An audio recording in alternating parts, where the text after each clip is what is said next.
Hello friends, this is Madhu and welcome to our YouTube channel M with Madhu. दोस्तों, इस video में हम करेंगे पार्ट थर्ड। जो हम एनसीईआरटी नोट्स की सीरीज़ कर रहे हैं, ये उसका पार्ट थर्ड है। ऐसे ही हम 3-4 आगे के और पार्ट में ये कंप्लीट कर लेंगे। आपको पता है कि एनसीईआरटी में जो ईवीएस का पोर्शन है वो 30 मार्क्स का आता है। उसमें से 15 मार्क्स की आपकी पेडागोजी पूछी जाती है और 15 मार्क्स का आपका कंटेंट पूछा जाता है। तो ये जो वीडियो है ये कंटेंट के लिए है, ये पूरी सीरीज़। पेडागोजी की मैं इसके बाद आपको प्रैक्टिस करा दूंगी और जो प्रीवियस ईयर में क्वेश्चन आए हैं, इंपॉर्टेंट क्वेश्चन जो बार बार रिपीट होते हैं, वो सभी क्वेश्चन हम डिस्कस कर लेंगे। तो चलिए स्टार्ट करते हैं और करते हैं नेक्स्ट पार्ट इसका। अब देखते हैं चैप्टर नंबर 14 को। चैप्टर नंबर 14 में है बसवा का खेत। इसमें जो इम्पोर्टेंट पॉइंट है वो डिस्कस करेंगे। सबसे पहले है कि प्याज की फसल में प्याज के बीज बोए जाने के बाद 20 दिन के बाद अंकुरित होने शुरू हो जाते हैं। जब पत्तियां पीली होने और सूखने लगती है तो प्याज निकालने के लिए तैयार हो जाता है। आपको पता होगा कि जो प्याज बोया जाता है 20 दिन के बाद वो अंकुरित होना शुरू होता है और जब वो पत्तियां उसकी जब वो बड़ा हो जाता है और पत्तियां उसकी पीली होकर ऊपर से सूखने लगती है, तब उसको खोदकर प्याज को निकाला जाता है। प्याज की फसल में क्या क्या औजार इस्तेमाल किए जाते हैं, ये सभी इस बसवा के खेत चैप्टर में बताए हुए हैं। सबसे पहले है खूंटी। खूंटी क्या होती है? ये एक लोहे की छड़ जैसा औजार होता है जिसका इस्तेमाल मिट्टी को खोदने और नरम करने के लिए किया जाता है। खूंटी क्या होती है? लोहे की छड़ जैसा होता है और मिट्टी को खोदने के लिए इसका इस्तेमाल किया जाता है। इलीगे जो है उसका इस्तेमाल प्याज के ऊपर से सूखी हुई पत्तियों को अलग करने के लिए किया जाता है। इलीगे का इस्तेमाल प्याज के ऊपर से जो सूखी पत्ती होती है उसे अलग करने के लिए किया जाता है। और कुरीगे जो होता है वो हल जैसा दिखता है। हल जो खेत में चलाया जाता है उसके जैसा एक औजार होता है कुरीगे। तो ये जो बसवा का खेत चैप्टर है, इसमें प्याज की फसल के बारे में ही बताया हुआ है कि जो प्याज की फसल होती है कैसे उसको बोया जाता है, कब वो पक जाती है, उसको कैसे निकाला जाता है, क्या क्या उसमें औजारों का इस्तेमाल किया जाता है। ये औजार इसमें आपको ध्यान रखने हैं, खूंटी, इलीगे और कुरीगे। खूंटी क्या है? लोहे की छड़ है। इलीगे का इस्तेमाल प्याज के ऊपर से सूखी हुई पत्तियों को अलग करने के लिए किया जाता है और कुरीगे जो होता है वो हल जैसा दिखता है। अब नेक्स्ट चैप्टर है चू चू करती आई चिड़िया। इसमें क्या क्या इंपॉर्टेंट पॉइंट है? सबसे पहले है गिजू भाई बधेका। गिजू भाई बधेका ये कौन है? गिजू भाई बधेका है गुजरात के और ये क्या करते हैं? बच्चों के लिए मज़ेदार कहानी, किस्से और पत्र लिखते हैं। गिजू भाई बधेका गुजरात के हैं, ये आपको याद रखना है। ये क्या करते हैं? बच्चों के लिए कहानी और पत्र लिखते हैं, मज़ेदार कहानी, किस्से और पत्र लिखते हैं। नेक्स्ट पॉइंट है इस चैप्टर में कोयल के बारे में, क्योंकि चू चू करती आई चिड़िया इसका जो नाम है। अब आगे हम सारे जो पक्षी हैं उनकी विशेषताओं के बारे में इसमें डिस्कस करेंगे। कोयल क्या करती है? कोयल अपना घोंसला नहीं बनाती, वह कोए के घोंसले में अपने अंडे देती है। कोआ अपने अंडों के साथ कोयल के अंडे को भी सेता है। कोयल जो होती है, आपसे एक क्वेश्चन पूछा गया था कि कौन सा ऐसा पक्षी है जो अपना घोंसला नहीं बनाता। कोयल जो होती है वो भी काली होती है और कौवा भी काला होता है। जब कोयल अपने अंडे कौवे के घोंसले में रख देती है तो कौवे के भी अंडे उसी तरीके के होते हैं और बच्चे जब निकलते हैं कौवे के भी बच्चे काले होते हैं, कोयल के भी बच्चे काले होते हैं। तो कौवा जो है वो अपने बच्चे समझकर उन्हें पालता है। जब वे बोलना शुरू कर देते हैं तब चोंच मारकर उन्हें वहाँ से भगा देता है। तो कोयल क्या करती है? कोयल कभी भी अपना घोंसला नहीं बनाती, वह अपने अंडे कोए के घोंसले में रख देती है। और कौवा क्या करता है? अपने अंडों के साथ साथ कोयल के अंडे को भी सेता है। कौवा पेड़ की ऊंची डाल पर अपना घोंसला बनाता है। आपने देखा होगा नीम का जो पेड़ होता है या कोई भी पेड़, कोए का जो आपको घोंसला मिलेगा वो ऊपर मिलेगा डाल पर। नेक्स्ट पॉइंट है कलचिड़ी से, जिसे हम इंडियन रॉबिन भी कहते हैं।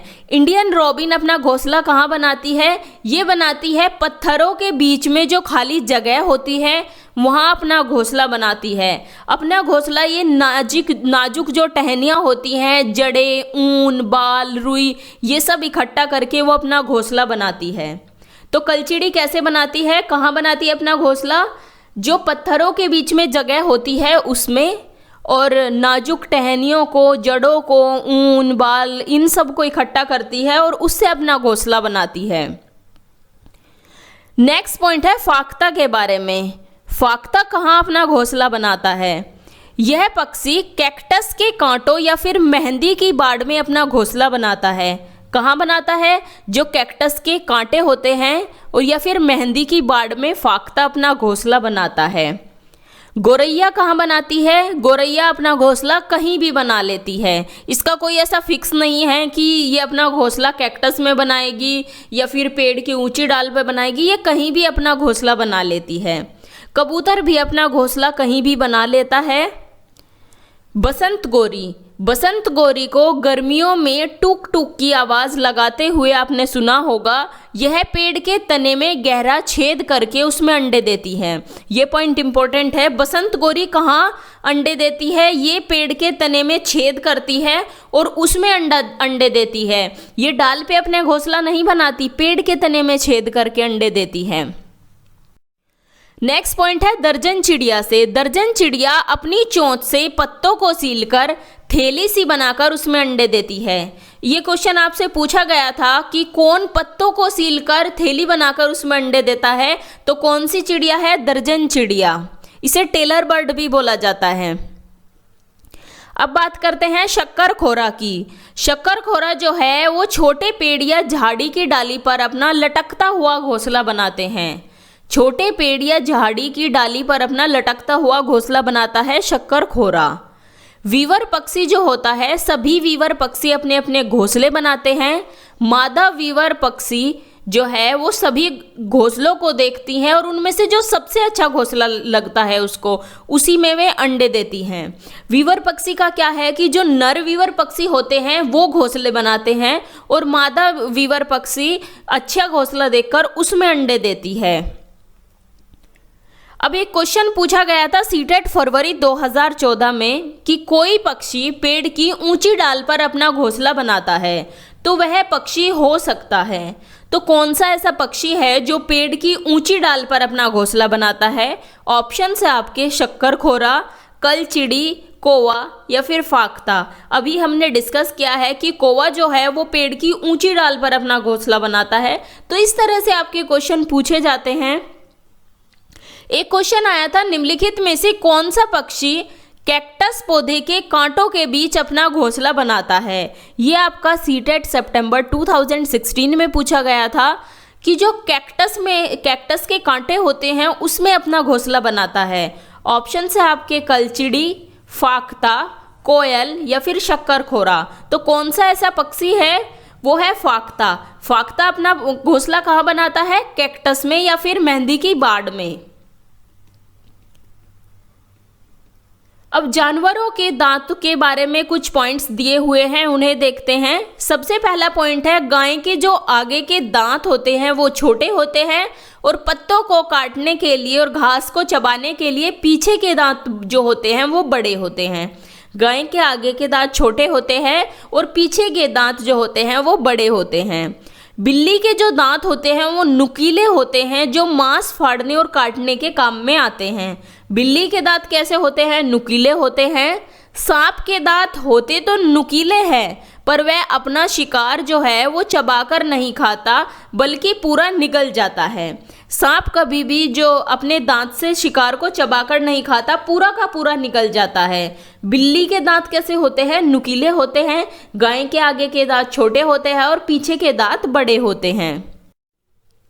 गिलहरी के जो दांत होते हैं वो हमेशा बढ़ते रहते हैं। इनसे काटने और कुतरने के कारण ये हमेशा घिसते भी रहते हैं। गिलहरी के जो दांत होते हैं हमेशा बढ़ते भी रहते हैं। गिलहरी आपने देखा होगा चीज़ों को कुतरती रहती है, इस कारण उसके जो दांत है वो घिसते रहते हैं।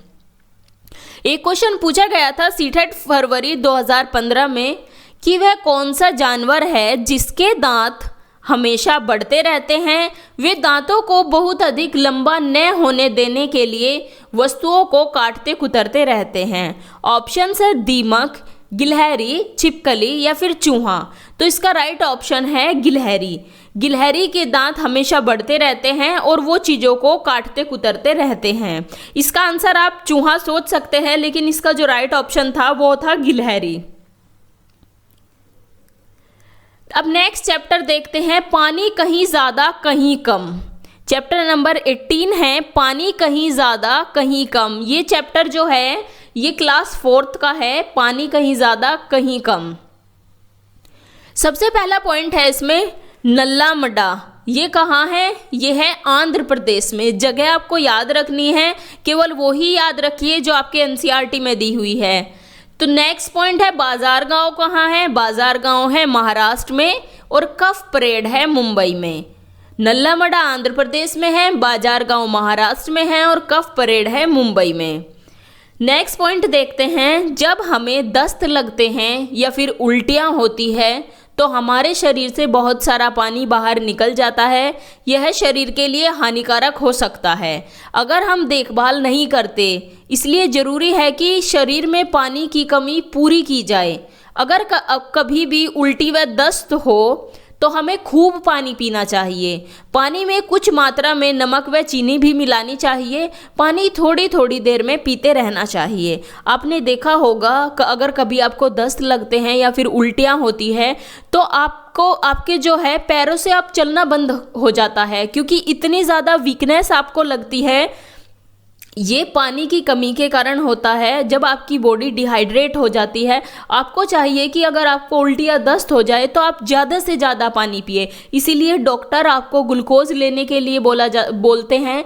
पानी में नमक और चीनी मिलाकर भी जो हम पीते हैं उससे भी हमारी जो शुगर है उसका लेवल बढ़ता है और हमें ज़्यादा वीकनेस महसूस नहीं होती। तो जो दस्त लगते हैं उस टाइम पानी ज़्यादा से ज़्यादा पीना चाहिए। होलगुंडी गांव कहाँ है? होलगुंडी गांव है कर्नाटक में। होलगुंडी गांव कहाँ है? कर्नाटक में है। यहाँ बच्चों की पंचायत को भीमा संघ कहते हैं। तो भीमा संघ कहाँ का है? होलगुंडी गांव कर्नाटक का। बच्चों की जो पंचायत है उसे क्या बोला जाता है? भीमा संघ। नेक्स्ट पॉइंट है, नेक्स्ट जो चैप्टर है वो है चैप्टर नंबर 19 जड़ों का जाल। चैप्टर का नाम है जड़ों का जाल। इसमें फर्स्ट पॉइंट है घास की जड़ें बहुत मजबूत होती है। घास का पौधा जितना जमीन के ऊपर होता है उससे कहीं ज़्यादा गहरा और लंबी घास की जड़ें जमीन के नीचे फैली होती है। आपने देखा होगा अगर आप हाथ से खींचकर किसी घास को उखाड़ने की कोशिश करते हैं तो वो नहीं खींचता, क्योंकि जितना वो ऊपर होता है उससे कहीं ज़्यादा उसकी जो जड़ें होती है वो ज़मीन में गहराई में होती है। इसी वजह से अगर हम उसे खींचने की कोशिश करते हैं तो वो नहीं निकलता।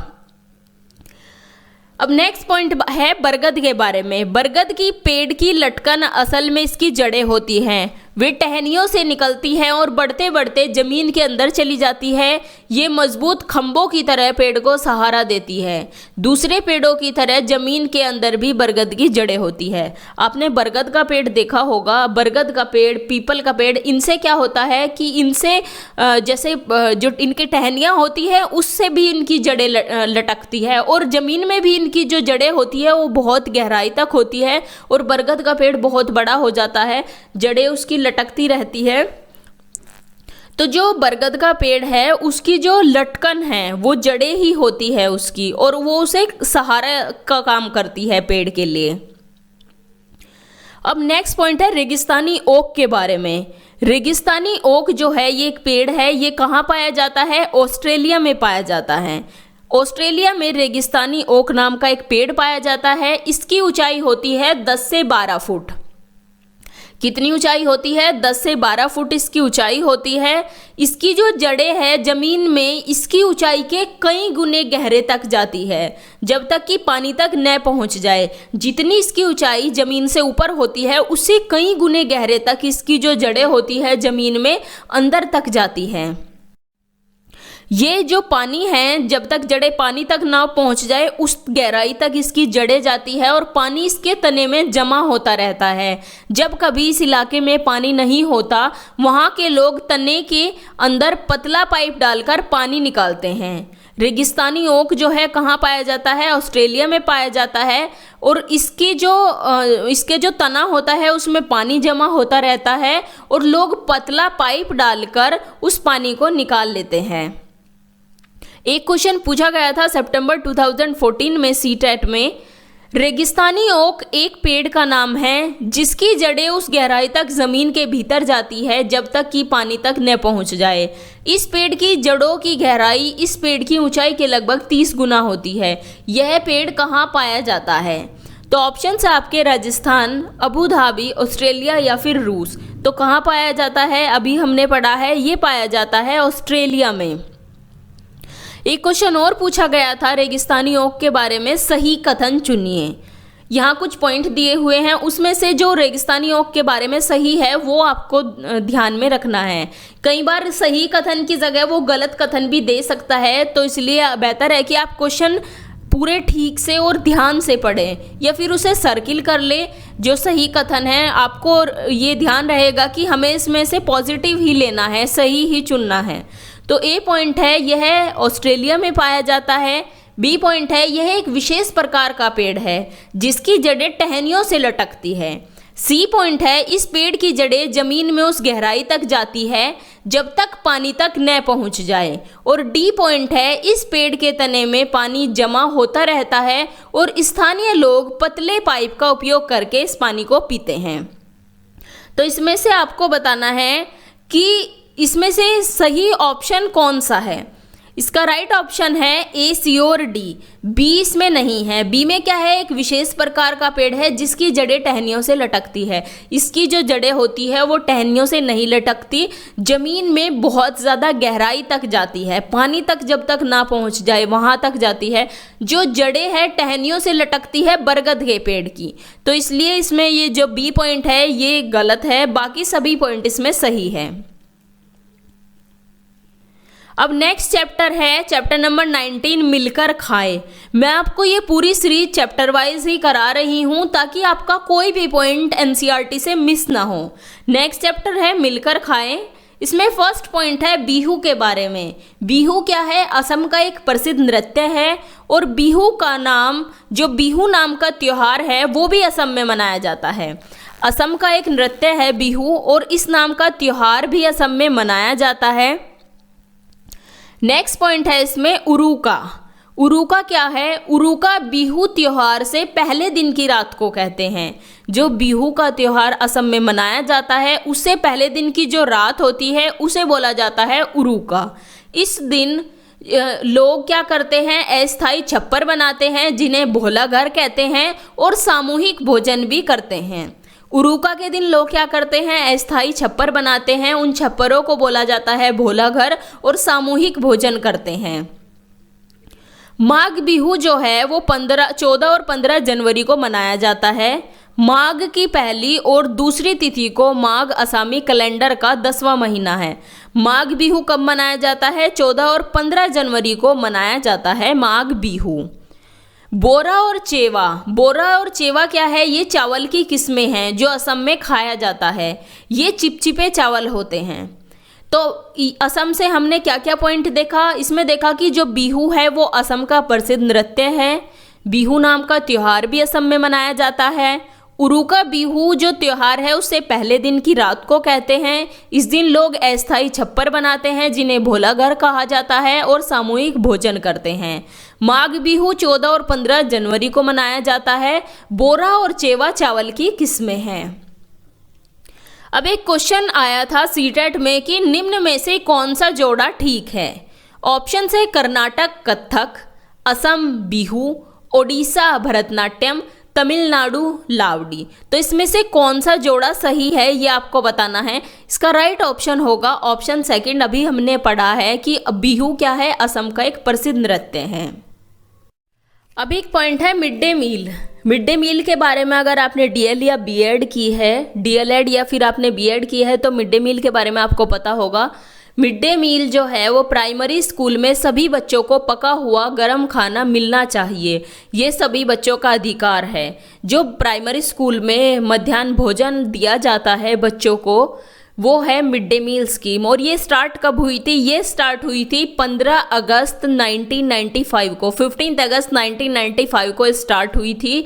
जो बच्चों को प्राइमरी स्कूल में पका हुआ भोजन दिया जाता है वो है मिड डे मील स्कीम। अब नेक्स्ट चैप्टर है खाना खिलाना। खाना खिलाना, इसमें फर्स्ट पॉइंट है गुरुद्वारे में एक साथ मिलकर खाना पकाना। खाने को या फिर खाने को क्या बोला जाता है? लंगर कहते हैं। एक साथ मिलकर खाना पकाना, खाने को लंगर कहते हैं। ये पॉइंट तो आप सभी को पता होगा। कढ़ा प्रसाद क्या है? एक प्रकार का हलवा है जो आटा, घी, चीनी और पानी से बनता है। कढ़ा प्रसाद क्या है? एक प्रकार का हलवा है जो आटा, घी, चीनी और पानी से बनता है। ये सभी पॉइंट आपके एनसीईआरटी में दिए हुए हैं, ये तो बेसिक से पॉइंट है, आप जानते होंगे। नेक्स्ट चैप्टर है पोचमपल्ली। अब देखते हैं चैप्टर नंबर 23, 22 कोई इतना ज़्यादा उसमें इंपॉर्टेंट पॉइंट नहीं था तो इसलिए मैंने उसको नहीं रखा। चैप्टर नंबर 23 है पोचमपल्ली। पोचमपल्ली में क्या है? पोचमपल्ली में सबसे पहले पोचमपल्ली मुक्तापुर गांव आंध्र प्रदेश के पोचमपल्ली जिले में है। पोचमपल्ली जिला कहाँ है? आंध्र प्रदेश का है। और पोचमपल्ली में है मुक्तापुर गांव, ये आपको ध्यान रखना है। इस जिले के जो ज़्यादातर परिवार है वो क्या है? बुनकर है, इसलिए इस बुनाई को पोचमपल्ली के नाम से पहचाना जाता है। पोचमपल्ली जो बुनाई का नाम पड़ा वो पड़ा आंध्र प्रदेश का एक जिला है पोचमपल्ली, उसके नाम पर। जिस प्रकार मधुबनी पेंटिंग का नाम बिहार में मधुबनी जिले के ऊपर पड़ा था, इसी प्रकार जो बुनाई है पोचमपल्ली वो पड़ा आंध्र प्रदेश के पोचमपल्ली जिले के ऊपर।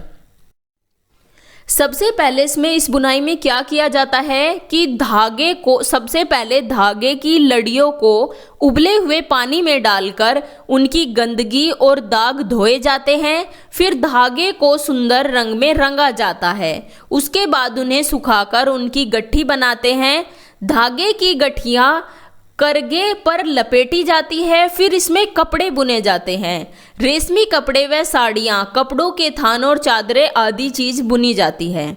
तो ये चीज़ आप पढ़ लेना, एक रीड कर लेना अगर इसमें से क्वेश्चन आए। वैसे इस तरह के क्वेश्चन नहीं बनते, आपसे जो क्वेश्चन पूछा जाएगा वो पोचमपल्ली के ऊपर पूछा जाएगा। क्वेश्चन आया था सीटेट फरवरी 2014 में कि पोचमपल्ली एक गांव है। यह गांव एक विशेष प्रकार के कपड़े की बुनाई के लिए प्रसिद्ध है और इसे भी पोचमपल्ली ही कहते हैं। इस बुनाई को भी पोचमपल्ली कहते हैं। यह गांव निम्नलिखित में से किसका भाग है? ऑप्शन है आपके केरल, कर्नाटक, आंध्र प्रदेश या फिर तमिलनाडु। तो कहाँ है पोचमपल्ली? ये है आंध्र प्रदेश में। इस तरह से आपका क्वेश्चन पूछा जाएगा और ये क्वेश्चन बार बार रिपीट होते हैं क्योंकि एनसीईआरटी में से कितने क्वेश्चन बन सकते हैं। जो ये सारे पॉइंट्स मैं करा रही हूँ इनके साथ में क्वेश्चन भी डिस्कस कर रहे हैं, यही क्वेश्चन आपको रिपीटेड मिल जाएंगे। आप प्रीवियस ईयर उठाकर देखिए, उनसे बार बार क्वेश्चन रिपीट होते हैं।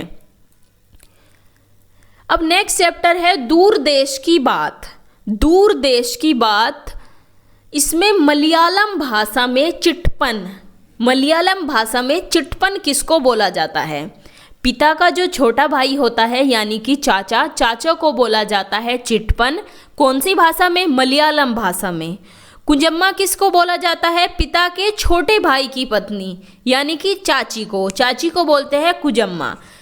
मलयालम भाषा में चिटपन बोला जाता है चाचा को और कुजम्मा बोला जाता है चाची को। अब एक पॉइंट है अबू धाबी से। अबू धाबी क्या है? अबू धाबी है यूएई की राजधानी। अबू धाबी एक रेगिस्तानी इलाका है। यहाँ रेत के टीले मिलते हैं। यहाँ की करेंसी है दिरहम। याद रखना, करेंसी क्या है? दिनार नहीं है, दिनार से क्वेश्चन पूछा गया था। करेंसी है यहाँ की दिरहम। यहाँ जो पेट्रोल है वो पानी से सस्ता है। देखिए आप, पानी से सस्ता पेट्रोल है। पानी की किल्लत देखिए कितनी ज़्यादा है क्योंकि रेगिस्तानी इलाका है। अबू धाबी में खजूर के पेड़ बहुत होते हैं क्योंकि खजूर के पेड़ को कम पानी की ज़रूरत होती है, इसीलिए खजूर के पेड़ होते हैं। यूएई की राजधानी है अबू धाबी। रेत के यहाँ टीले मिलते हैं। ये एक रेगिस्तानी इलाका है। करेंसी है दिरहम। पेट्रोल जो है पानी से सस्ता है, या फिर कहे कि पानी पेट्रोल से महंगा है। अबू धाबी में खजूर के पेड़ मिलते हैं। यहाँ गर्मी के कारण जो खिड़कियाँ होती है वो नहीं खोलते, जहाँ सब होते हैं वहाँ अंदर एयर कंडीशनर चलते हैं। गर्मी की वजह से वहाँ के लोग ढीले ढाले सूती कपड़े पहनते हैं और पूरा शरीर और सिर भी ढक कर रखते हैं, इससे वे तेज़ धूप से बच जाते हैं। यहाँ से क्वेश्चन बन सकता है कि गर्मी में कौन से किस तरह के कपड़े पहनना सही होता है। तो सूती जो कपड़े होते हैं वो पसीने को सोखते हैं और आपके शरीर को ठंडक मिलती है, सूती कपड़े पहनते हैं गर्मी में। एक क्वेश्चन पूछा गया था अबू धाबी से फरवरी 2014 में। पॉइंट है इसमें, यहाँ पर कुछ पॉइंट्स दिए हुए हैं, इनमें से सही कथन चुनना है। ए पॉइंट है यह एक रेगिस्तानी इलाका है। बी है अबू धाबी में पानी जो है पेट्रोल से महंगा है। सी पॉइंट है यहाँ की स्थानीय भाषा अरबी है। और डी पॉइंट है अबू धाबी की मुद्रा को दिनार कहते हैं। तो इसमें से राइट ऑप्शन है ऑप्शन 4 यानी कि ए बी सी पॉइंट सही है। डी पॉइंट इसमें गलत है क्योंकि अबू धाबी की जो मुद्रा है वो दिनार नहीं है, वो है दिरहम। दिरहम यहाँ की मुद्रा है। रेगिस्तानी ये इलाका है, ये सही है। पानी पेट्रोल से महंगा है, ये भी सही है। और स्थानीय भाषा अरबी है, ये भी सही है। लेकिन यहाँ की जो करेंसी है वो दिरहम है, दिनार नहीं है।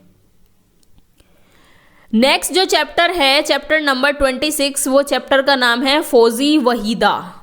फौजी वहीदा, इसमें जम्मू कश्मीर में थाना मंडी जम्मू कश्मीर के राजौरी ज़िले में है। थाना मंडी कहाँ है? जम्मू कश्मीर का जो राजौरी ज़िला है वहाँ है थाना मंडी। लेफ्टिनेंट कमांडर वहीदा प्रिज्म ऐसी पहली महिला है जिन्होंने एक पूरी परेड की कमान संभाली। ये भारतीय नौसेना में डॉक्टर है। इनकी जिम्मेदारी होती है कि सबकी तबीयत ठीक रहे।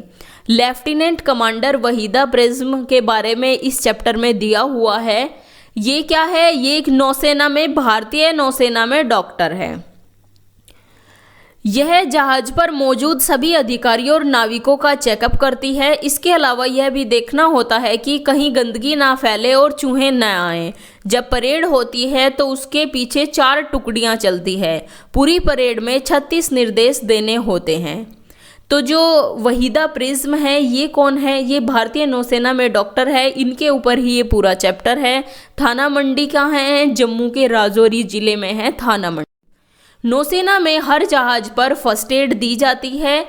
जहाज पर एक डॉक्टर और 2-3 सहायक होते हैं। ज़रूरी दवाइयाँ और कुछ मशीनें भी होती है। ये सब एक छोटे से कमरे में रखी जाती है। प्रिज्म ऐसा कांच होता है जो 7 रंग दिखाता है। प्रिज्म कैसा कांच होता है जिसमें 7 रंग दिखाए जाते हैं। वो जो 7 रंग है उसको विबग्योर नाम की एक ट्रिक से हम पहचान सकते हैं। नौसेना का जो जहाज है ये आप पढ़ लीजिए। इसमें कुछ इतना ज़्यादा इम्पोर्टेंट नहीं है कि फर्स्ट एड दी जाती है, डॉक्टर होते हैं, ये चीज़ें तो आपको पता होगा। इसमें जो इम्पोर्टेंट पॉइंट है वो प्रिज्म है कि प्रिज्म 7 रंग, प्रिज्म में 7 रंग दिखाई देते हैं। और स्किटपो पुल कहाँ है? ये यहाँ पर इम्पोर्टेंट है। स्किटपो पुल है लद्दाख में। कहाँ है स्किटपो पुल? गांव जो है वो कहाँ है? वो है लद्दाख में। तो यहाँ तक हमने कंप्लीट कर लिया अपना एनसीईआरटी का। बाकी के जो बचते हैं वो नेक्स्ट वीडियो में देखेंगे। आई होप कि आपको ये वीडियो अच्छी लगी होगी। अगर आपको अच्छी लगती है तो प्लीज़ आप वीडियो को शेयर और लाइक ज़रूर कीजिएगा। Thanks for watching. अगर आपको वीडियो अच्छी लगी हो तो इसे लाइक करें, अपने व्हाट्सएप स्टडी ग्रुप में शेयर करें और चैनल को सब्सक्राइब करें। और साथ ही बेल आइकन को भी प्रेस कर दें जिससे आपको लेटेस्ट वीडियो के नोटिफिकेशंस मिलते रहें।